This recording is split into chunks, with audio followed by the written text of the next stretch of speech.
Pues ya tenemos aquí la botella preparada para montar. Siempre hay que mirar que la botella por dentro esté perfecta, que no tenga ningún tipo de rayadura por dentro ni picada en el cilindro. Que es la camisa, se ve perfecta. ¿Vale?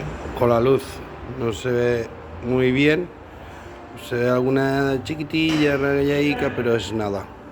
¿Vale? Y aquí tenemos el juego para montar. Vamos a montar.